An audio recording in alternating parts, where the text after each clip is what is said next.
નમસ્કાર. દિવસભરના તાજા સમાચારોમાં તમારું સ્વાગત છે. તમારી સાથે હું છું પિનલગીરી ગોસ્વામી. સમાચારો વિસ્તારથી જાણીએ એ પહેલા મહત્વના સમાચારો ઉપર એક નજર. મિત્રો, આજની વિડીયોમાં વાત કરીશું 6 કલાકમાં 10 ઇંચ વરસાદ. સુરતમાં ખાબકી ગયો હતો આ વરસાદ. આગળ વાત થશે 3 દિવસ માટે હજુ પણ વરસાદની આગાહી છે. ત્યારે વાત થશે વરસાદનો કહેર. આગાહી વચ્ચે અહીં આબ ફાટ્યા જેવી પરિસ્થિતિનું નિર્માણ થયું છે. ત્યારે આગળ વાત થશે સુરતમાં પથ્થરમારાની ઘટનાને લઈને મોટી અપડેટ સામે આવી છે. ગેરકાયદેસર મિલકતો ઉપર દાદાનું બુલડોઝર ફરી વળ્યું છે. ત્યારે આગળ વાત થશે પશુપાલકોને લઈને સરકારનો મહત્વપૂર્ણ નિર્ણય સામે આવ્યો છે. સ્કૂલના બાળકોને બનાવી દેવાયા છે ભાજપના સભ્યો. ત્યારે આગળ વાત થશે ધાર્મિક યાત્રા કરનારાઓ માટે સારા સમાચાર સામે આવ્યા છે. બાપાને ચડાવ્યો છે 1.25 કિલો સોનાનો હાર. ત્યારે આગળ વાત થશે મણિપુરમાં ભારે હોબાળો. રાજ્યપાલના ઘર ઉપર હુમલો કરવામાં આવ્યો હતો. ત્યારે આગળ વાત થશે નારોલમાં પત્નીની હત્યા. પોલીસે પતિની કરી છે ધરપકડ. ત્યારે આગળ વાત થશે છોટાઉદેપુરમાં ગાજવીજ સાથે જોરદાર વરસાદ ગઈકાલે શરૂ થયો હતો. નકલી અધિકારી બનીને છેતરપિંડી કરનાર આરોપીના રિમાન્ડ મંજૂર કરવામાં આવ્યા છે. ત્યારે આગળ વાત થશે મોદી સરકારે કેન્સરની દવાઓના ભાવમાં કર્યો છે ઘટાડો. હવે મિત્રો સમાચારો વિસ્તારથી. કેન્દ્રીય નાણામંત્રી નિર્મલા સીતારમણની અધ્યક્ષતામાં મળેલી જીએસટી કાઉન્સિલની બેઠકમાં મોટા નિર્ણય લેવામાં આવ્યા છે. કાઉન્સિલે કેન્સરની દવાઓ પરના જીએસટીમાં ઘટાડો કર્યો છે. હવે કેન્સરની દવાઓ પર 12% બદલે 5% જીએસટી લાગશે. જીએસટીમાં ઘટાડાથી કેન્સરની દવાઓના ભાવ ઘટશે. મિત્રો, અન્ય મહત્વના સમાચારની વાત કરીએ તો નકલી અધિકારી બનીને છેતરપિંડી કરનાર આરોપીના રિમાન્ડ મંજૂર થયા છે. સરકારી અધિકારી તરીકે ખોટી ઓળખાણ આપીને છેતરપિંડી અને ધમકીઓ આપતા એક ઈસમના મેટ્રો કોર્ટે 10 દિવસના રિમાન્ડ મંજૂર કરી દીધા છે. આ આરોપી મૂળ હરિયાણાનો રહેવાસી છે. ઉલ્લેખનીય છે કે અમદાવાદ ક્રાઇમ બ્રાન્ચ પોલીસ મથકે આરોપી સામે આઈપીસીની કલમ 170, 406, 420, 465, 467, 468, 471 મુજબ ગુનો નોંધવામાં આવ્યો હતો. પોલીસે આરોપીના 12 દિવસના રિમાન્ડ પણ માંગ્યા છે. મિત્રો, અન્ય મહત્વના સમાચારની વાત કરીએ તો છોટા ઉદેપુરમાં ભારે ગાજવીજ સાથે વરસાદ શરૂ થયો હતો. ચોમાસાના અંતિમ ચરણ સમયે રાજ્યમાં મેઘરાજાએ થોડા દિવસ વિરામ લીધા બાદ છોટા ઉદેપુર જિલ્લામાં 4 દિવસના વિરામ બાદ ભારે ગાજવીજ સાથે વરસાદ થયો હતો. ફરી વરસાદની શરૂઆત થતાં મકાઈ, અડદ, તુવેર, કાળી ડાંગર અને શાકભાજીના પાકોને નુકસાન થવાની ભીતિ સેવાઈ રહી છે.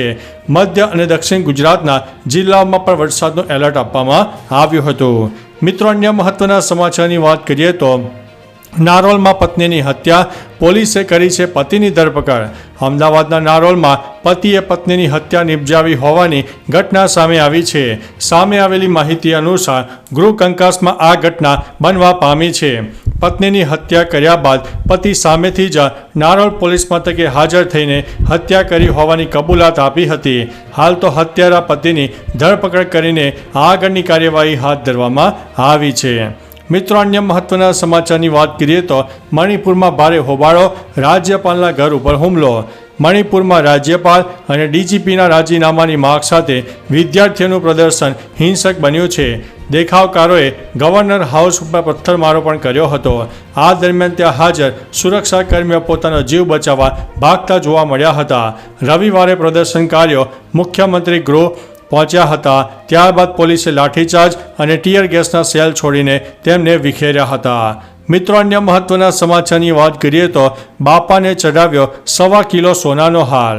હાલ ગુજરાત ગણપતિ દાદાની ભક્તિમાં મગ્ન છે. ઘણા ભક્તો દાદાને મનગમતી ભેટ ચડાવે છે. દરમિયાન એક અનોખા ભક્ત વિશે જાણવા મળ્યું છે કે રાજકોટમાં જે ચોક ખાતે ગણપતિ પંડાલમાં આ ભક્તે શ્રીજીને 1.25 કિલો સોનાનો હાર ભેટ કર્યો છે. અહીં શ્રીજીની 9 ફૂટની મૂર્તિ સ્થાપવામાં આવી છે. સાથે પંડાલ પણ સુંદર સજાવવામાં આવ્યો હતો.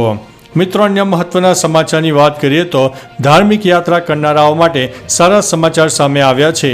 નાણાં પ્રધાન નિર્મલા સીતારમણની આગેવાની હેઠળ જીએસટી કાઉન્સિલની સોમવારે તેની બેઠકમાં ધાર્મિક તીર્થયાત્રા કરનારાઓ માટે સારા સમાચાર આપ્યા છે. બેઠક દરમિયાન નિર્ણય લેવામાં આવ્યો હતો કે ધાર્મિક યાત્રા પર જનારાઓને હેલિકોપ્ટર સેવાનો લાભ લેવા પર 18% બદલે માત્ર 5% GST ચૂકવવો પડશે. ઉત્તરાખંડના નાણામંત્રી પ્રેમચંદ અગ્રવાલે ANIને આ માહિતી આપી હતી. મિત્રો, અન્ય મહત્વના સમાચારની વાત કરીએ તો સ્કૂલના બાળકોને બનાવી દેવાયા ભાજપના સભ્યો. સુરેન્દ્રનગરની એક સ્કૂલમાં ચોંકાવનારી ઘટના સામે આવી છે. ટાર્ગેટ પૂરો કરવા આચાર્યએ સ્કૂલના બાળકોને ભાજપના સભ્યો બનાવી દીધા છે. ઉલ્લેખનીય છે કે પાર્ટીમાં સભ્યો જોડવાની હોડમાં બાળકોને રાજકીય પક્ષોમાં જોડવાની કામગીરીને લઈને ઘણા સવાલો ઉઠ્યા છે. બીજી તરફ સમગ્ર ઘટના સામે આવ્યા બાદ શાળાને તાળા મારીને શિક્ષકો ફરાર થઈ ગયા છે. એવું કહેવાઈ રહ્યું છે કે દરેક કાર્યકર્તાને 100 સભ્યો જોડવાનો ટાર્ગેટ છે. મિત્રો, અન્ય મહત્વના સમાચારની વાત કરીએ તો પશુપાલકોને લઈને સરકારનો મહત્વપૂર્ણ નિર્ણય સામે આવ્યો છે. ગુજરાત સરકારના નિર્ણય અનુસાર પશુઓમાં ઇનાવેટરી ફર્ટિલાઇઝેશન ટેકનિકને પ્રોત્સાહન આપવા માટે IVFથી ગર્ભધારણ કરતા પશુઓ માટે રાજ્ય સરકાર 5,000ની સહાય આપવામાં આવશે. જાહેરાત અનુસાર બનાસકાંઠા, સાબરકાંઠા, મહેસાણા અને આણંદ જિલ્લાના પશુપાલકોને પ્રાયોગિક ધોરણે આ સહાયનો લાભ મળશે.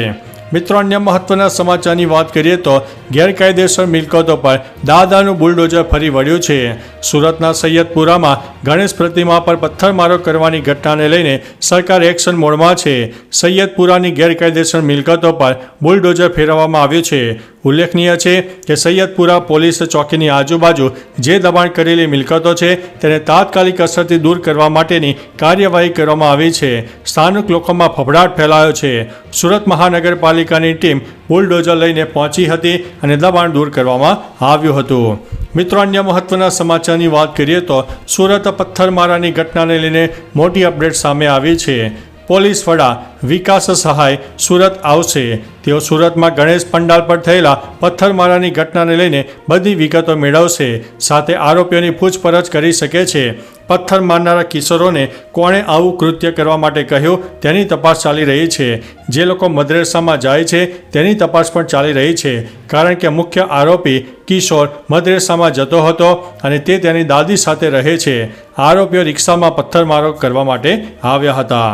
મિત્રો, અન્ય મહત્વના સમાચારની વાત કરીએ તો વરસાદનો કહેર, આગાહી વચ્ચે ફરીથી આભ ફાટ્યા જેવી પરિસ્થિતિ. ગુજરાતમાં વરસાદની આગાહી તો કરવામાં આવી છે. આ વચ્ચે સુરતના ઉમરપાડામાં 2 કલાકમાં 6 થી લઈને 10 ઇંચ જેટલો વરસાદ ખાબકી ગયો હતો. સવારે 6 વાગ્યાથી 8 વાગ્યા સુધીમાં આ વરસાદ નોંધાયો હતો. ઉમરપાડામાં છેલ્લા 1 કલાકથી સતત ધોધમાર વરસાદ વરસ્યો હતો. અંબાજીમાં પણ ધોધમાર વરસાદ થતાં પાણી ભરાઈ ગયા હતા. દાહોદ શહેરમાં પણ વરસાદને કારણે ઘણા સ્થળોએ પાણી ભરાયા હતા. લોકોને મુશ્કેલીઓ થઈ રહી છે. મિત્રો, અન્ય મહત્વના સમાચારની વાત કરીએ તો 3 દિવસ માટે વરસાદની આગાહી. ઓડિશાના આંતરિક વિસ્તારોમાં બનેલું ડીપ ડિપ્રેશન નબળું પડીને તે વિસ્તારમાં ડિપ્રેશનમાં ફેરવાયું છે. યુપી, પશ્ચિમ MP, વિદર્ભ, ઓડિશા, છત્તીસગઢ વિસ્તારોમાં અતિભારે અને પૂર્વ MP, આંધ્રપ્રદેશના કાંઠા વિસ્તારો અને તેલંગાણામાં ભારે વરસાદ પડી શકે છે. આગામી 3 દિવસ ગુજરાતમાં યલો એલર્ટ જાહેર કરાયું છે. દરમિયાન ભારે વરસાદની સંભાવના છે. દાહોદ, અરવલ્લી, નર્મદા, મહીસાગર, છોટાઉદેપુર અને પંચમહાલમાં પણ વરસાદ થઈ શકે છે. મિત્રો, અન્ય મહત્વના સમાચારની વાત કરીએ તો 6 કલાકમાં 10 ઇંચ વરસાદ. સુરત જિલ્લામાં ગઈકાલે મેઘરાજા મન મૂકીને વરસ્યા હતા.